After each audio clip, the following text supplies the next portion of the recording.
আসসালামু আলাইকুম বন্ধুরা, শখের পাখির আরও একটি নতুন ভিডিওতে আপনাদেরকে সবাইকে স্বাগতম। আজকের যে বিষয়টি নিয়ে ভিডিওটা, তা আশা করি আপনারা থাম্বনেল এবং টাইটেল দিয়ে বুঝে গেছেন। তো অনেক ভাই এই কমেন্টটি করে থাকেন যে আমার বাজিগার পাখি কেন হাঁড়িতে ঢুকে না।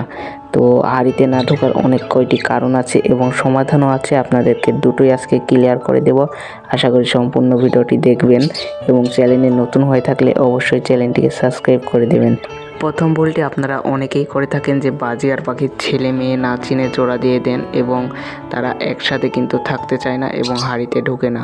দ্বিতীয় ভুলটি হলো আপনারা বাজিগার পাখির হাঁড়ির সাইজ অনেক সময় কিন্তু ছোট হাঁড়ি দিয়ে দেন, তার কারণে কিন্তু বাজিগার পাখি হাঁড়ির ভিতরে প্রবেশ করে না।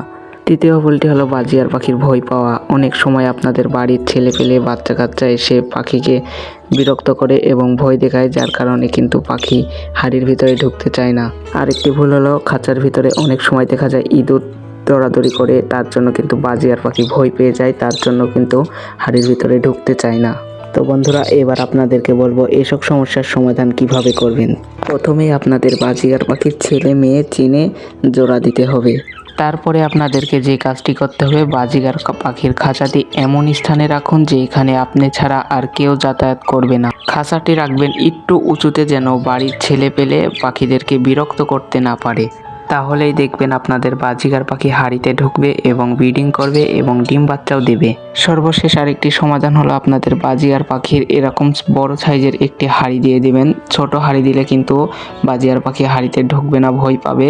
এরকম সাইজের একটি বড় হাঁড়ি দিয়ে দিবেন যেন বাজিগার পাখির নেজ ভাঁজ হয়ে না যায়। আরেকটি কথা হলো বাজিগার পাখির খাঁচার সাইজ সব সময় আপনারা 12x18 এই সাইজের একটি খাঁচা ব্যবহার করবেন, যাতে হাঁড়ি এবং বাজিগার পাখি একজোড়া খুব সুন্দরভাবে ডিম বাচ্চা করতে পারবে। আশা করি আমার কথাগুলো বুঝতে পেরেছেন। ভিডিওটি ভালো লাগলে অবশ্যই ভিডিওটি শেয়ার করে দিবেন, আর এরকম নতুন নতুন ভিডিও পেতে হলে অবশ্যই আপনারা কমেন্ট করবেন। আপনাদের কমেন্ট দেখে কিন্তু আমরা ভিডিও করি।